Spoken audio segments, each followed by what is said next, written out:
edition, 6 p.m. Central Standard Time. So we'll give you a second. Please reach out, share, like, comment to your friends, get them connected on this thing. If you have a watch party that you can start, we'd love for you to do it. We're going to have a great show.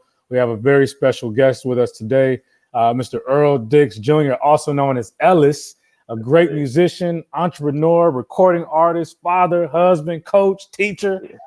Man, this man busy out there, boy.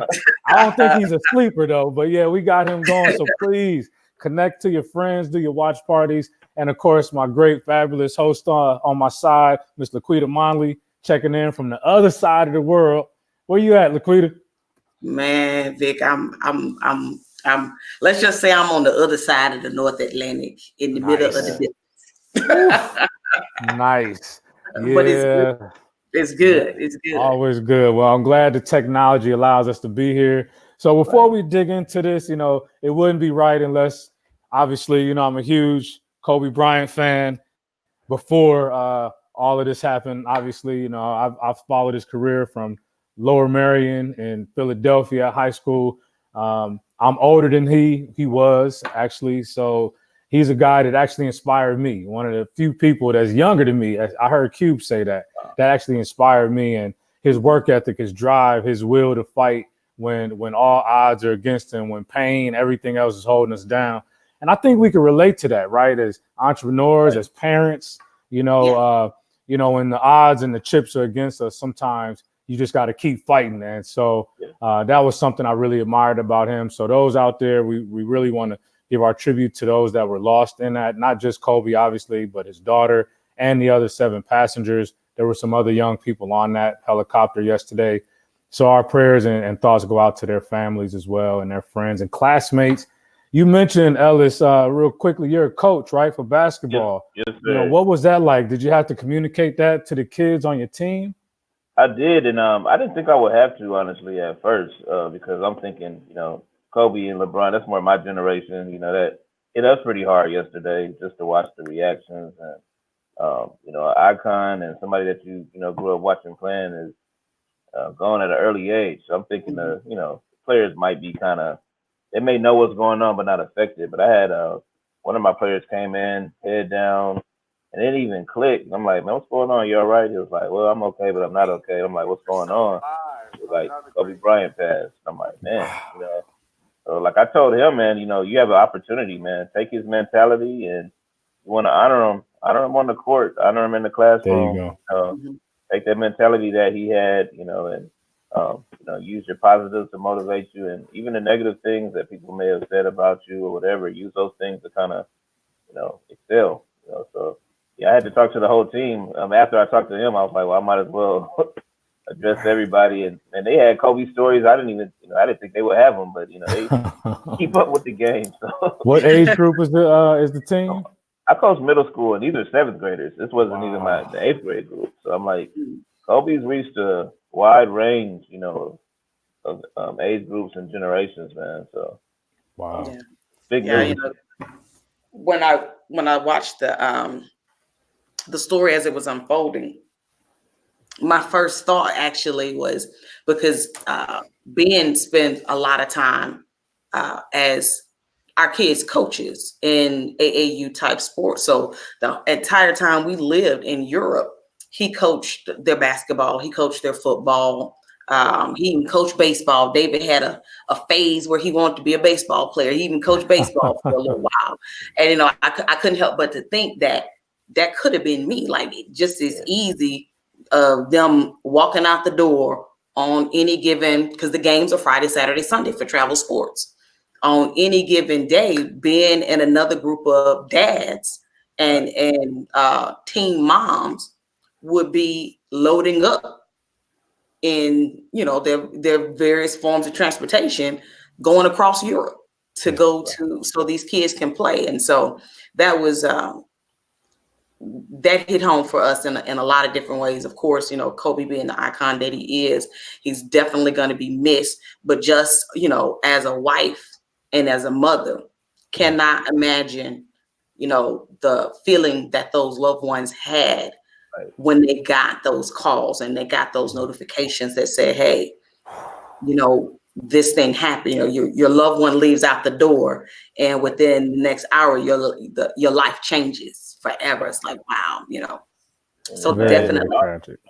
daughter yeah, too. definitely, our thoughts and prayers go out to all of the families, for everyone Yeah. that was lost in that, because though he was an sports icon, he was doing what everyday folks do. He was going to support his baby. Yeah. And a group of young people, and like all of the other parents that were on board, and the other coaches that were on board, they were going to support their kids and their youth in an everyday activity that everybody loves.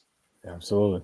Absolutely. And, I guess that is a great reminder. I see somebody on a Facebook over here, new meaning to tomorrow is not promised. In the blink of an eye, life has changed, and Yeah, yeah. I sent out a post earlier that just, and again, we hate that these type of things have to remind us, refresh us, but Right. not that we don't love our family and things, but to not take for granted that could be the last opportunity for you to say, to hug, to kiss, to Right. do that.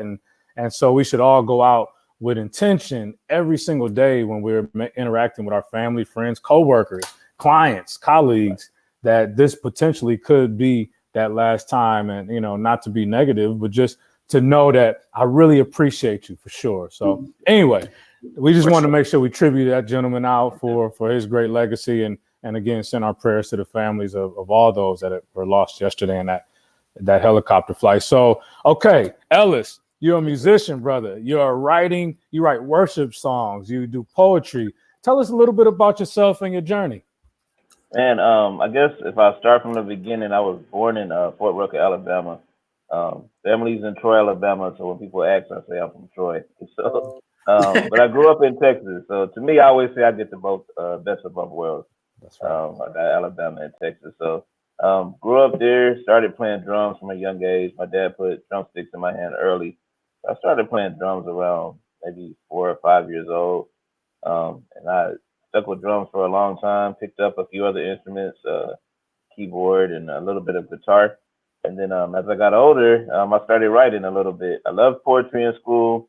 Never necessarily a rapper per se. I didn't grow up wanting to be a rapper and like that. I didn't have rap dreams. But I love poetry though, and I love that part of language arts, and just writing songs in general. So the crazy part about the music is I didn't, before accepting Christ, man, I didn't rap. Didn't know much about it. Didn't keep up with it. Didn't know, probably most of the history that most people would think I would know. I didn't know anything about it.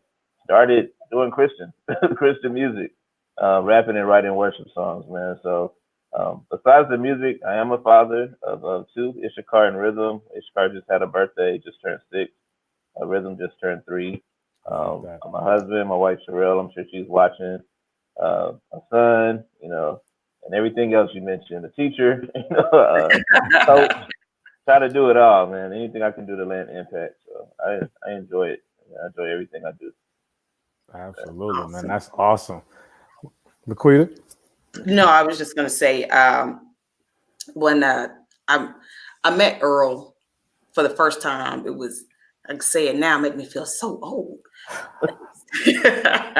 When we first moved back to Texas back in 2002, my mom was a member of the church that my family would eventually join, and we'll always see this kid in the drum booth just banging away on the drums. And he was also, at the time he was a teenager, active part in our youth ministry. So I kind of got to know him through my oldest son, Dariel, who should be watching this broadcast because he said he got some questions. But the impact that Ellis has had on youth in Killeen, and a lot of the different things that we've seen him minister at in music has landed an amazing impact. And just to see where he was when I met him as a teenager and where he is now as a husband and a father and a coach, and landing an impact that goes out, even outside the borders of our country. It's pretty amazing to watch that journey. I appreciate that. Wow, Really. that is amazing. So with your music, you're performing. Are you doing performances? Tell us a little bit about where you perform and that type of thing. Well, actually, It's been a while. I actually I took a break. I released a project in 2000, I want to say 14 or 15, and that's the fam. That's where you were mentioning earlier about the Right. gospel roots. Somebody actually gave us that, and I didn't never think about that. The whole thing with fam is we wanted to bridge a gap. There's a weird gap to me where you hear people say, "Well, this is white church and this is black church," and we wanted to bridge a gap because we would listen to the radio. Like I would listen to like RK Loves or some radio stations where on one station I would hear majority black artists, and then one station I would hear all white artists, and I'm like, well, how come we can't mix? Yeah. What's the problem? But we wanted to kind of bridge the gap and kill that whole that label, and so we came together from different churches, different backgrounds. Man, we were all friends, but just different. Maybe one was more of a contemporary church. One we had a couple guys that were like in more Kojic type church. We all came together and brought our different styles and backgrounds and mixed that together, man, and came up with something. It's hard to put words to explain it. And somebody was like, "Man, y'all are like the gospel roots, man," and it has like an underground sound with kind of a gospel fusion type of sound. Nice. So we did the live music, with the rap on top of it, and that was a special moment. So after that album, released like singles and stuff like that. But I took a break between having a son, daughter, really starting my teaching career.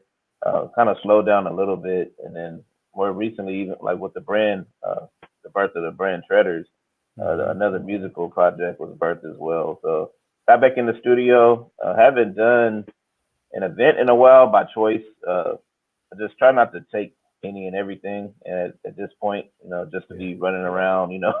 Time Right. is precious, and I just don't want to be running around just doing stuff just to do it. But I'm kind of getting more, accepting more things now and trying to get back out there and be consistent. But it was by choice to take a break. But I think it's time to go ahead, and I think I still have a little bit more to say, so Hmm. yeah, record a few more projects, man, and get moving. But just want to do stuff that's meaningful, and not just out there just rambling. You be doing that. So if you could tell me, uh, for those that are listening that are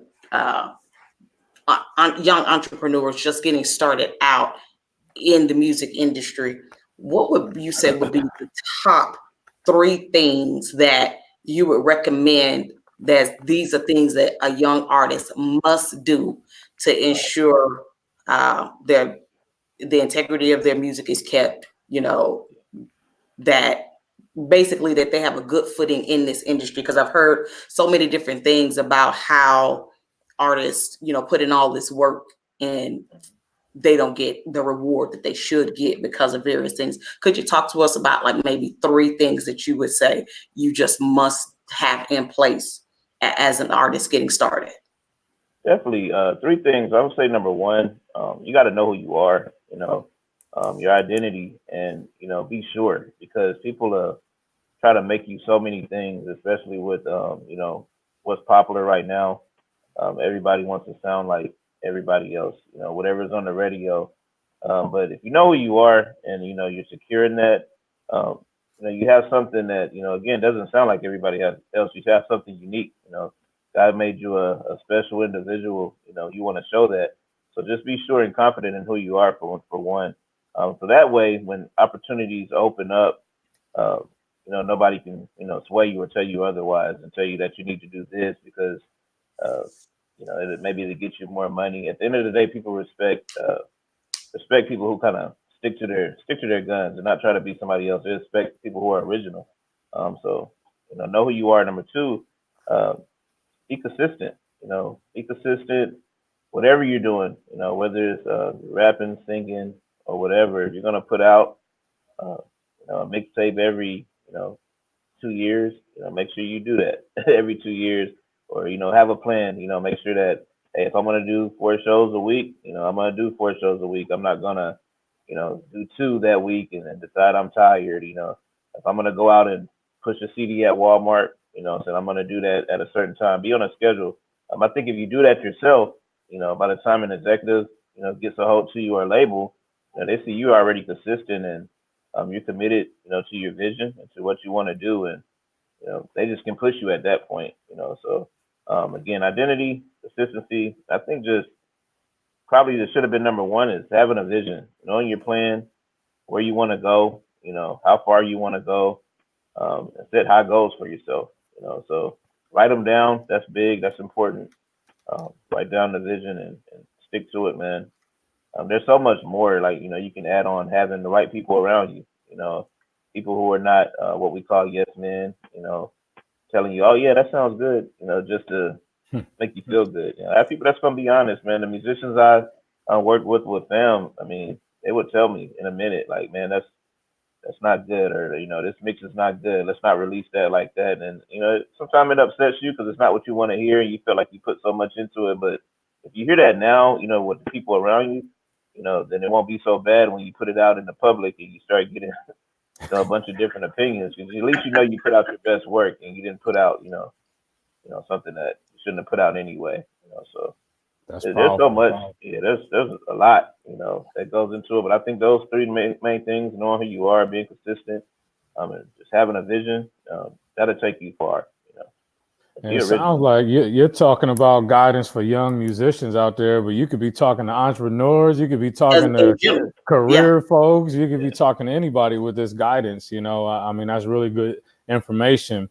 When we put this show together probably a year ago, Create Your Future Self, and it's really about trying to help people to envision where they're going with their future, with their business, with their personal life, with their health, with their finances, with their credit, with their real estate investing journey. And so everything you just laid out, being consistent, know who you are, having an identity. And again, you mentioned it, have a vision for where you're going. It's hard for you to kind of map out the path if you don't even know where you're going. You think about a GPS, GPS will have you all over town. If you didn't put it in the right address, you got to have a final destination.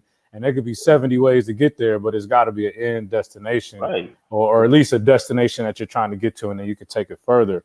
So looking at your bio, Ellis, you mentioned this, your music, Freedom Fire Music. Freedom Fire Music. I love that. And I'm curious to know, what does freedom mean to you? And freedom is going back to what I just said, know who you are, man. And Freedom Fire Music, again, that was with Sam, and that was the ability to express yourself, man. That's the freedom part, express yourself, not worrying about what people think about you, not letting people put labels on you. Hey, man, you're a black man, you shouldn't like this type of music, or you're white, you shouldn't like this type of music. Just be free, man. Express yourself. Whatever you feel in worship at that time, or whatever you feel like, offering up, express yourself in that way. Not worrying about what clothes you have on, and what your hair looks like, and if you have, you got a piercing or whatever it is, anything that people will kind of try to label and stop you from being yourself. That's the freedom part. The fire is just the passion, man. Whatever you do, have passion behind it. I think when we do stuff without a passion for it, eventually, so it kind of falls. But a lot of times when you have a love for something, man, I know Pastor Bishop Gracious always tell us whatever gets you started is normally what's going to keep you going. That about something, that original thing, it normally come back to you and keep you going. And sometimes you want to quit. So that's the Freedom Fire, man, and mix it together with the music, and that's where we got that title from. I love that. Awesome. You mentioned too, one of the points you mentioned was having a team, the right people around you. And that's something that Vic and I talk about all of the time on this show, that we have to have, we call it our power team, those individuals who are key to the growth and development of our brands.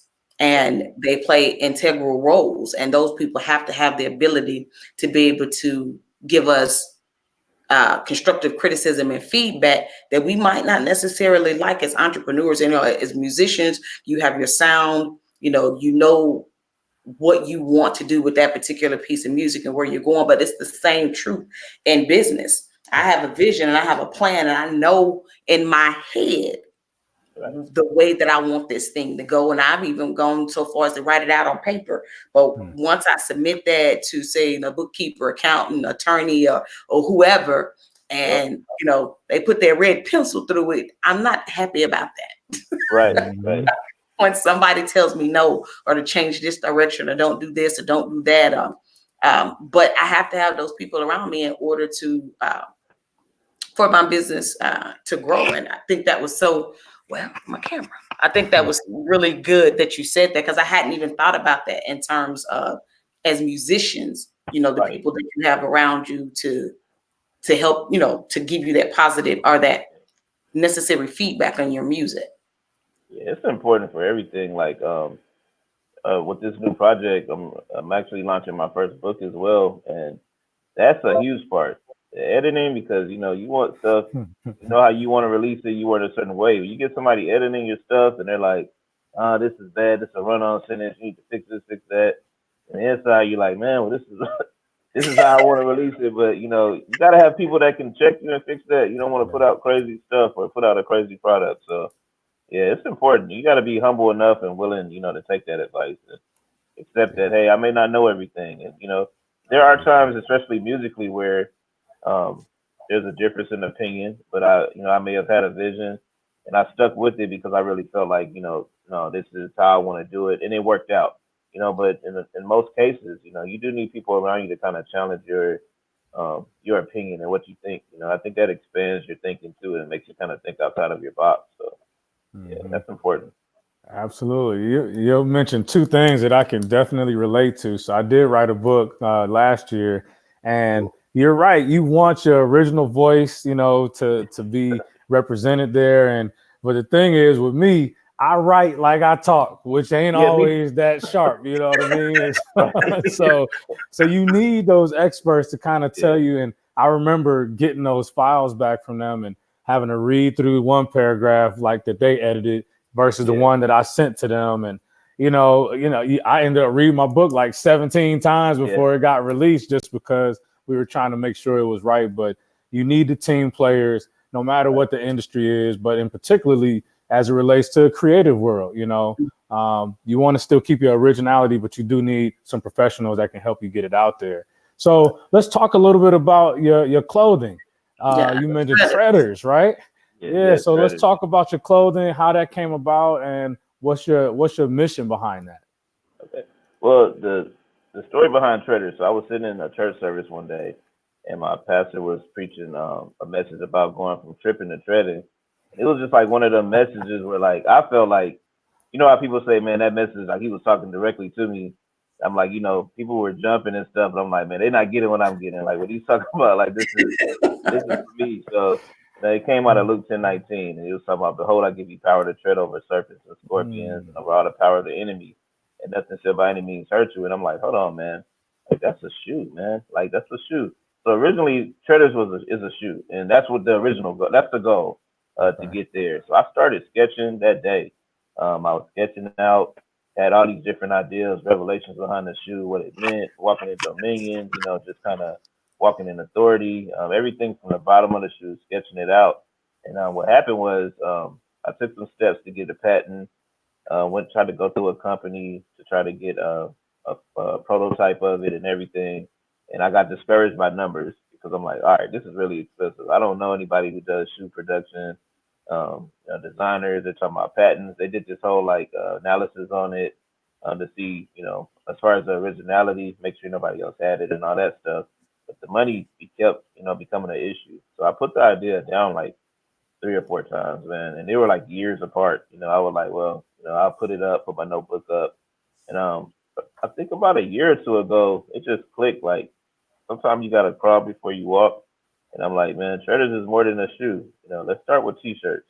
Let's start with clothing, because even with the apparel, you can be reminded that, hey, I'm a treader, I'm an overcomer. Whatever, steps in my way, I can overcome that obstacle. God gave me the power to do so. So he started giving me all these ideas for, shirts and things like that.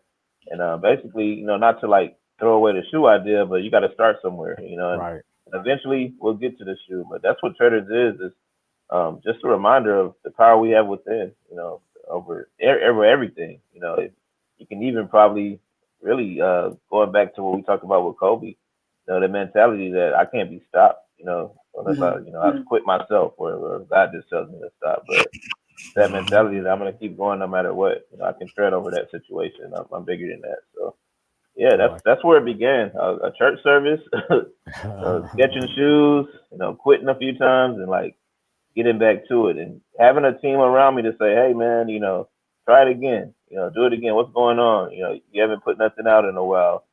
You gave up on the vision, and I finally found a good circle, that kind of pushed me in the right direction. And last summer, actually, Rodney, he called me. He was like, man, this summer you need to take this time and like really do some lead work and build a good foundation and start somewhere. And I started putting them on a website and a Spreadshirt. I was just putting them up there, and with those sites, it's like drop shipping, so you don't get a big return off of it, but it's just like, hey, it's out there, and that was a start. Hey, I have T-shirts. You can go to this website and get them, and it went from that to people saying, all right, man, he's really grinding and pushing these shirts. I'm buying my own shirts.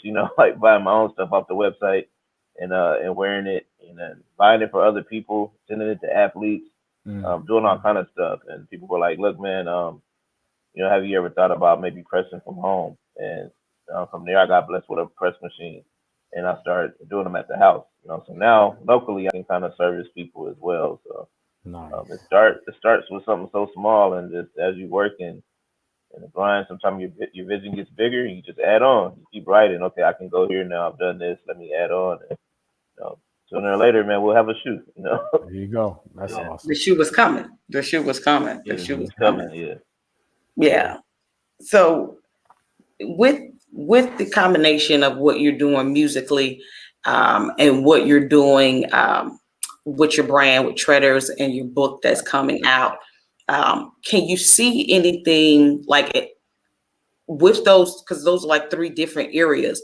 As an entrepreneur overall, what are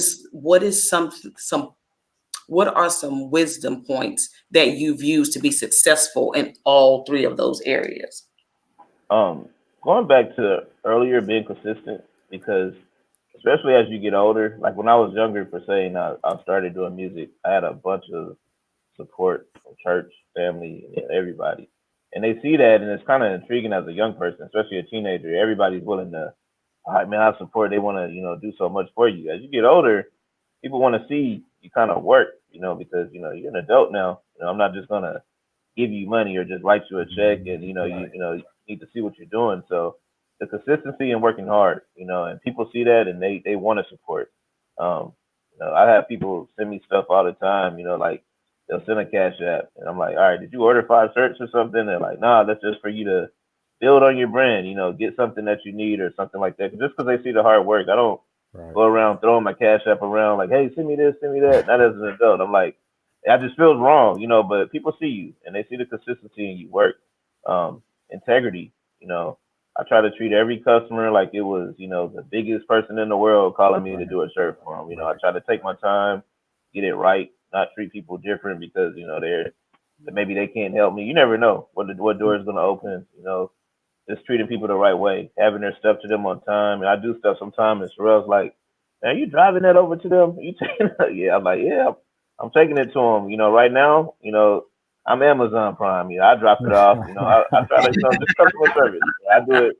And it drives her crazy sometimes, but she sees it though. She's like, just the wisdom and balance of me not overworking myself, but just consistency and integrity, and I think that takes you a long way, even with music, putting out the best quality that you can put out. You may not be able to spend thousands and millions of dollars on certain stuff, but you do the best that you can do and put out, something quality to the people that support you and spend money on your stuff. So same way with the book, just try to have integrity and, speak truth and ultimately just let people know that I'm just a normal person like you are, that, dedicated some time and was consistent. You can do it too. You got a story to tell too. You can put your story out. And that's a good point. Never thought I'd write a book. My camera is doing its own thing today. That's all right. It keeps moving. It's bowing and praying to what this man's saying. You know what I'm saying? He's speaking some wisdom out there.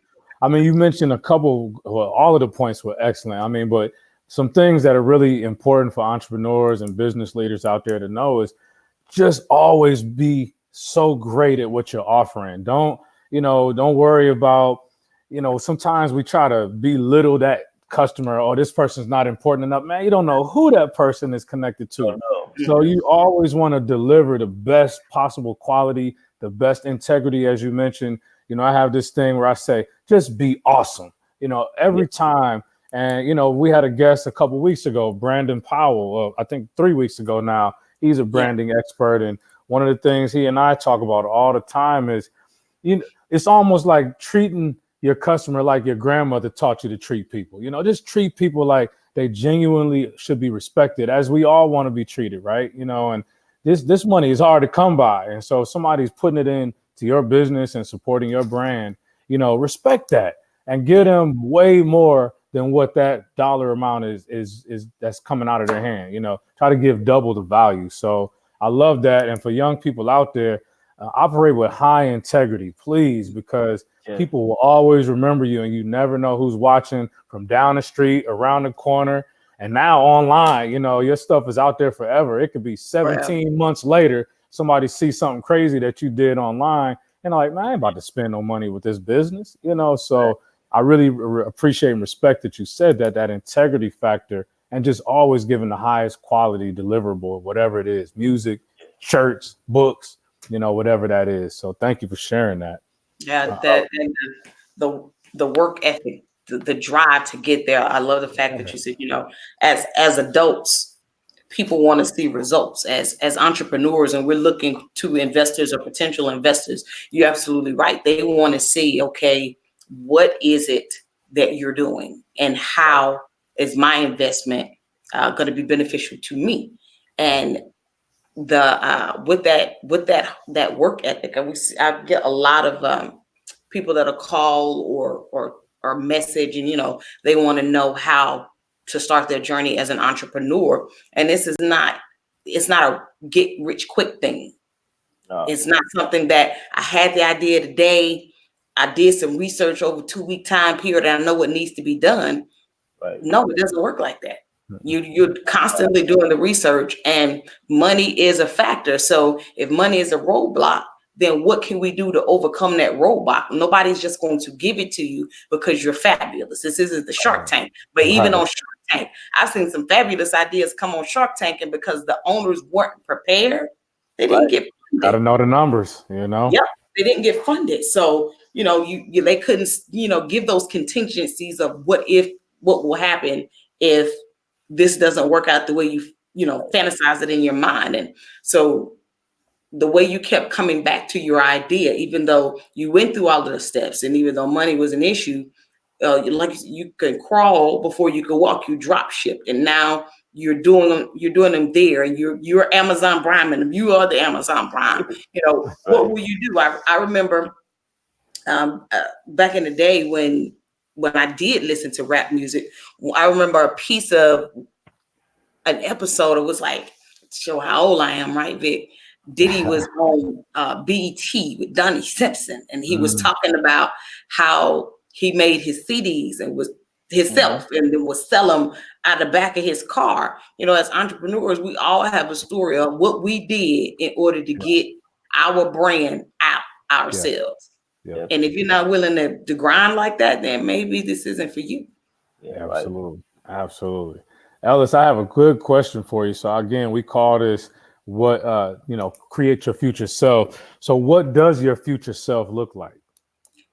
And to me, like, it's funny, man. So I talk with Rodney a lot. I'm like, man, one day, man, I'm gonna get this call, man, and like, they're gonna be like, I mean, how quick can you get to New York? Like, can you get down? So some executives are gonna call. So I eventually I vision myself all the time, at executive tables, man, talking to these big execs and investors, man, of where do you want the brand to go next? Even if it's a Reebok or Nike or somebody with the shoe, I always envision myself sitting down with them and talking about not maybe whatever the option is, if it's selling the brand to them or if it's a percentage of the brand pushing, whatever it is, I envision myself doing that. I envision the shoe being in a store, going in the mall or wherever, an affordable shoe for people who can't, buy $200 shoes. I envision being able to donate shoes to schools. You know what I mean? Especially as a coach, I see it all the time. I see the shoes some of the kids wear. Being able to just kind of be that outlet. Um, yeah, I envision just being as big as any other brand. It's not bigger, but something affordable, man, and just being able to be a blessing to others. Being able to give clothes to people who can't afford them and things like that. And I do it now. I make a T-shirt and give it to somebody on the street. Just to start now. Because I'm a firm believer in what you're doing now. You're on the level that you're on. It's just magnified when you get Right. bigger. When you get more money. So yeah, I definitely envision it being on a worldwide, a global brand. So Nice. just kind of calculating and recording everything now and enjoying the process and looking forward to the future. Mm-hmm. Awesome, awesome, awesome. So you see yourself, your future self, sitting at tables with execs and the brand, both uh, musically and with traders, growing to the place where ideally you want it to be. Um, what is it that you see that you would need to do in order to continue to reach those goals? Like as for me as entrepreneurs, sometimes I have I guess a dream session or dream, we got the dream boards and vision boards and all of those things. What is it that you would say that we need to continue to do in order to get to that end game? One, build relationships and relationships are so important. And I think the relationships you build along the way, and then the ones that you have to kind of step out on faith and overcome fear to build. You got to reach out to people. People are so easy to access now. There was an artist I wanted to reach out to, and I felt like, man, this is tacky to reach out to them through Instagram. I asked a friend, they're like, man, that's the way of the world now, man. Send them a message. If they have it open, send them a message. So I think stepping out on faith and reaching out to people. Hey, this is my, I'm doing this. This is, my brand. This is my vision. And you just check it out. So just continue to take those strides. Because I'm not a person.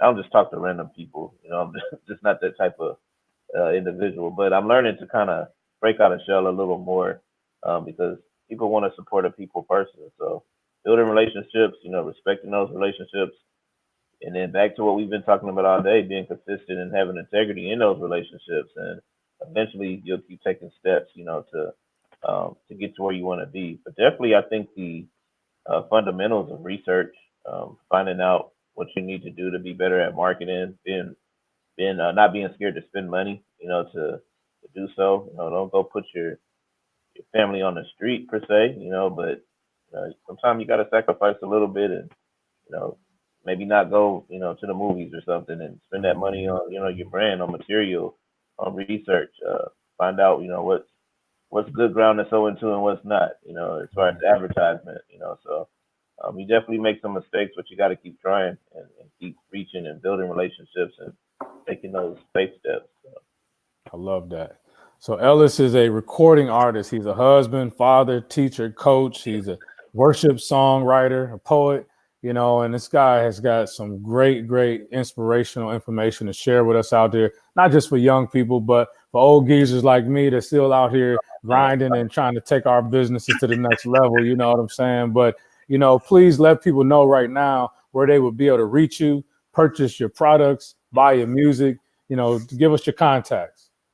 All right, so with the shirts, you can go to wearetraders.com, and that'll take you to the dropship website that I was actually telling you about. So wearetraders.com will get you there. Um, Instagram, I'm on Instagram, so traders_fashion. And then on Facebook, Earl Dix Jr. You can reach me on there. And then We Are Traders also have a Facebook page there as well. And then I'm actually getting ready to release a single here soon, and I'll release it through that page, through my Facebook page and whatnot. You'll be able to pretty much get it on all the internet outlets, Apple Music, and things like that. So, Gotcha. So we got Earl Dix, EarlDixJr for EarlDixJr.com. They can follow you. Treaders underscore fashion on Instagram, and definitely wearetreaders.com if they want to order shirts, right? Very good. That's good. it's funny because my brother Roddy's always on me about social media because I'm real old school about social media. I'm not a social media person. I'm learning to be though. It's important. It is. Like I said, it's the way, pretty much the way of the world right now. So social media is important. So that's another tip. Use your social media and be consistent on there as well when it comes down to posting stuff. I actually have another Instagram. It's EL_IS18. And there it's more kind of music related. So Okay. I need to connect with you on that. So, EL yeah. underscore IS 18, also on Instagram. yes. Okay. Mhm. Yeah, that's good stuff. We want folks to, definitely support, please. This is, young black men out here doing what they got to do for their families, building businesses, building big brands of high quality, of high integrity. And again, we appreciate everybody that's out there that's been following what we're doing. We try to bring people that are going to inspire you, people that are going to help you take your business to the next level. Many of the things that this young man's already talked about today are valuable not only in the music world, not only in the clothing world, but in whatever business you're starting. You're a construction guy, you want to do contracting, you still got to know who you are, be consistent, keep a schedule, have a vision, all these things that we talk about, have a good team, analyze that team constantly. Sometimes you're going to have the wrong people on the team. Sometimes you got to jump one off, add somebody new, but all of that's going to come with you knowing where you're going and what your vision is, because it's important. And sometimes people are not aligned. Some people just want to be down with what they see as something big and really don't want to put the work in and grind with you. And nobody wants to be that person that's doing all the work and don't have the people on the team that's willing to put their value add into it. So support this young man. And we definitely appreciate you coming on here. LaQuita, do you have any other questions for this young man? One other question that I should have asked at the top.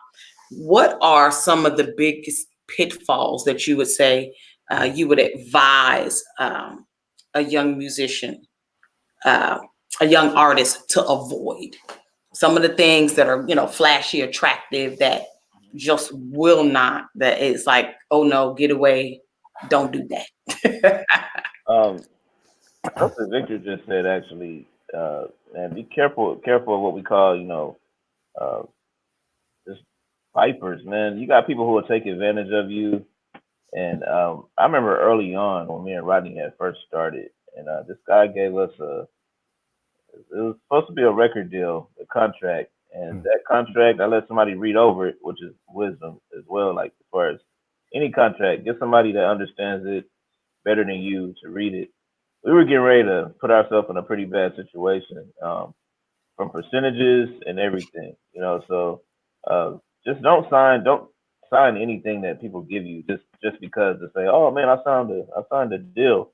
And there's guys, more successful as independent artists, than some of these guys who are connected to big labels, and they're basically slaves to that label. They're not really seeing their money. Everything you see them flashing, pretty much rented or on some type of credit. So definitely in a sense, be your own boss and make sure that whatever you sign, it's legit and not just to say, all right, I did it. I signed the deal. So that and also again back to the beginning, people who will try to mold you into something that you're not, because I mean you got to keep that up, that image or whatever they're trying to persuade you to be. Stay true to you. If you know that your message is not to degrade women and promote drugs and things like that, don't sign and do that just because again, what people see in the public and what they see on your social media, they believe it, man. So that may not even be you as a person, and that's what you put out there. So that's what you got to kind of keep up. So be patient. Don't be in a rush for anything. And yeah, be patient, man. Use wisdom with contracts and who you connect with. Yeah. Yeah, those connections are key. Those connections. I was talking to Dario a couple of weeks ago, and he was asking me. He bought a beat, whatever that means, and And he was reading to me some of the terms of the contract. I was like, can you get your money back? You know? And I don't know if that was industry standard or not. And so, and that's actually what that situation with him and us having to submit that contract to some attorneys for their review for him is what generated that question. It's like, wow, you know, because it was basically he was just renting it on this basis for this time, and then if he really got big, he still couldn't own it. Like he had to pay more money in order. The more money he made, the more money he was going to have to pay the person where he got it from, and that just didn't seem like that was right to me. Yeah, one of the worst situations I ran into one time is I bought a track from somebody. It was not an exclusive beat. Basically, it was on lease, but that wasn't explained to me.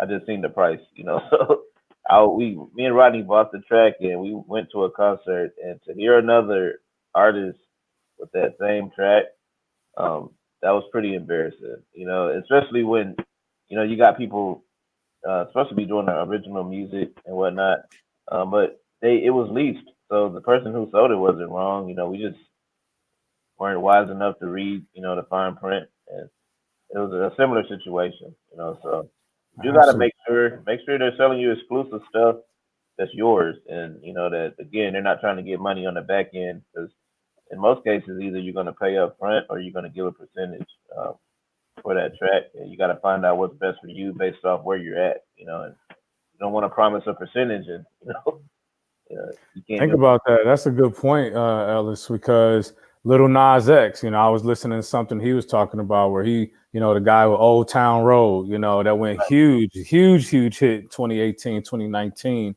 And he bought a track off of online for probably, you know, a few $100s. And look how major and mega that song went. And I don't know how it turned out on the back end, but I'm sure he had to split some of those proceeds and those royalties, you know, probably more than 50% of that money. And so, you know, I've had quite a bit of experience in the music business. 15 years ago, I managed a singing group, and we ended up going to Japan and releasing an album, doing a tour. Slick and Rose is a female duo, neo soul type music, and it was great. Fortunately, we did live music, and we got to get paid from concerts. But you know, releasing that album, you know, had to work some funny contracts. We released it in Japan. It went to number 12 on their charts, but the proceeds didn't come back exactly the same as what you would think they would. So you do have to have legal representation. Again, that goes back to having that team and having somebody that knows what they're doing. Look at that stuff. You might feel like, man, I ain't got $500 to pay this attorney to look that over. That $500 could save you millions. So really good. You know, it's crazy about that. And you know, with the music relationships, you know, like I have a producer that I pretty much work with for everything. I don't work with a whole lot of people, but because of that, we have understanding. I pay him just like I would pay anybody else. The prices may be different because of relationship, but you know, like you know, Lil Nas. I mean, if a song blows up that he produced, because of our relationship, yeah, I'm gonna look out for you later. You know, but you don't want to get trapped. You know, with somebody that doesn't care anything about you. You know, and that's another thing. That's just another tip.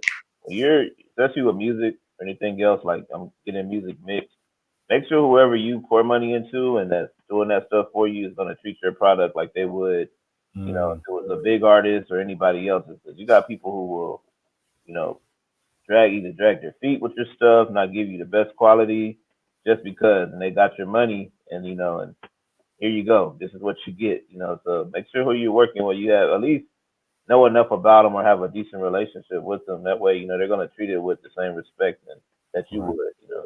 They cared about it, you know, as much as you do. Absolutely.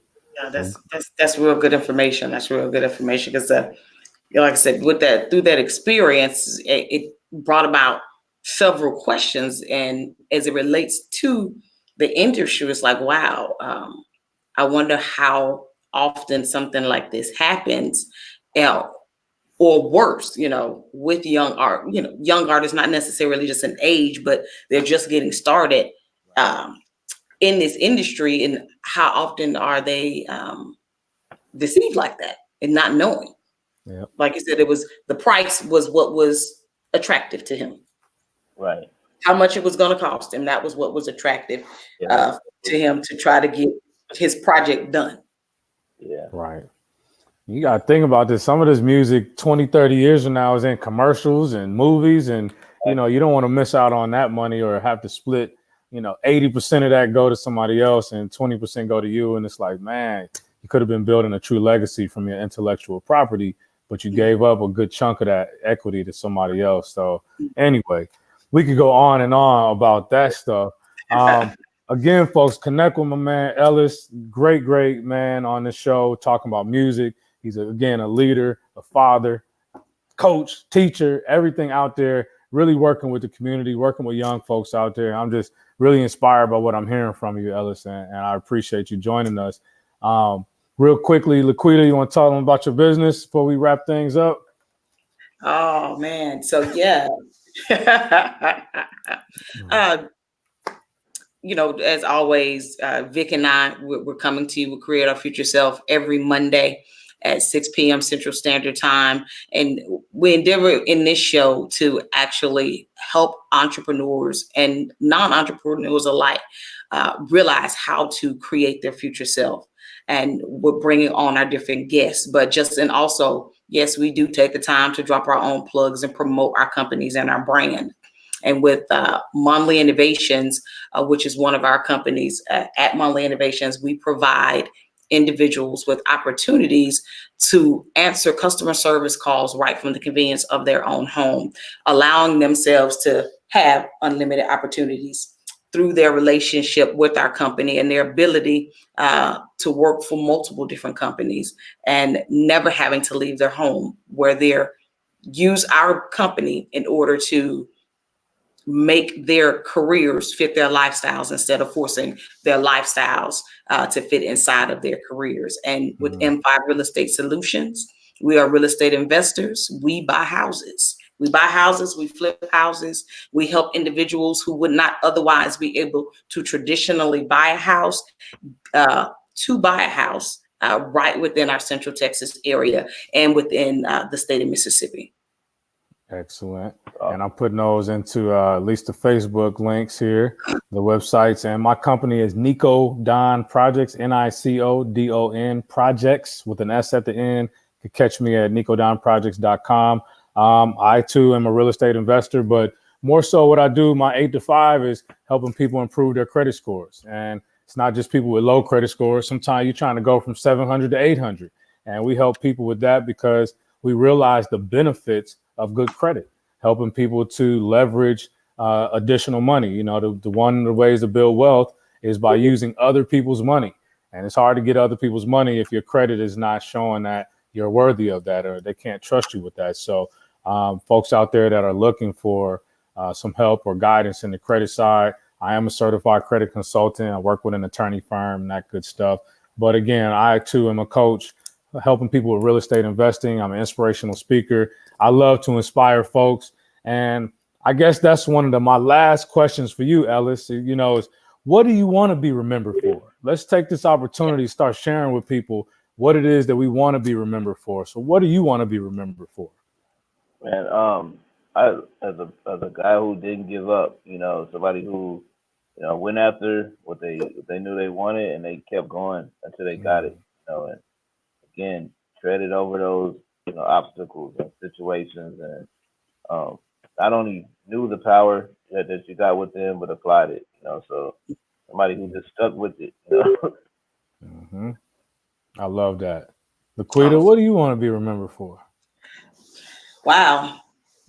I think what I would like to be remembered for most, and it may sound weird even as an entrepreneur, but what I would like to be remembered for most is being a wife and a mom. I think that's what I want to be remembered for most of what I was able to bring to the table for my family and those people whose lives that I've impacted, whatever it was that I did, whether it was ministry, whether it was business.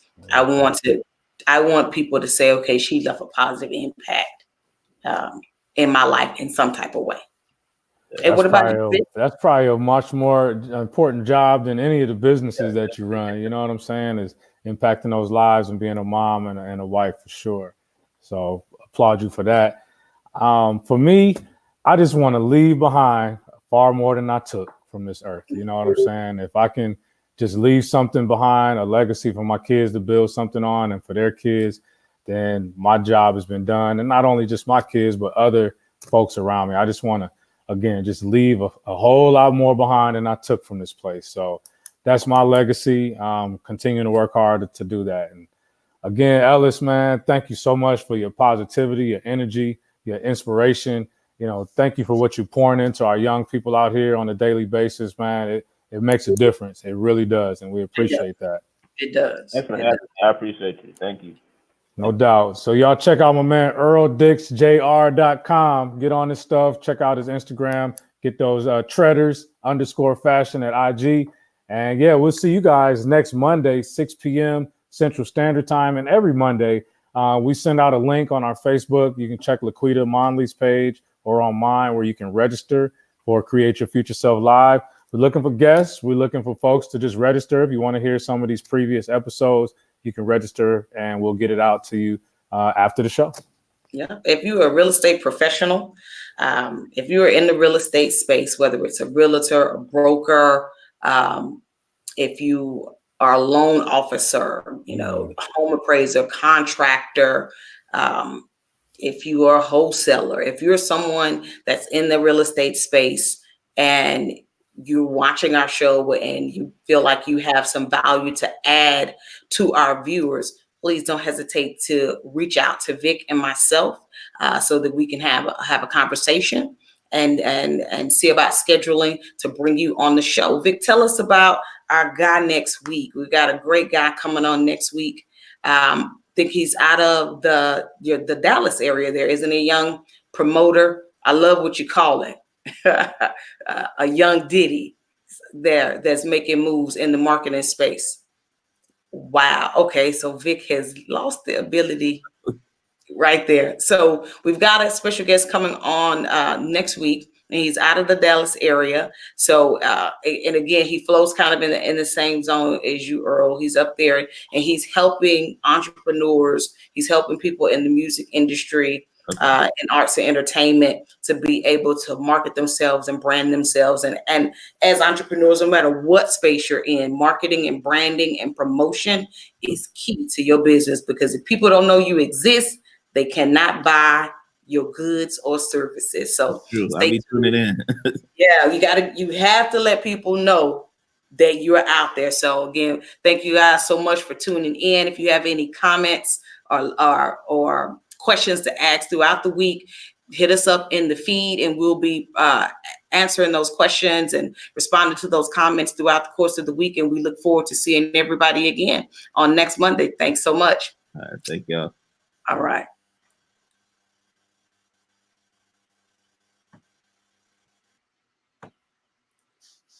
I think we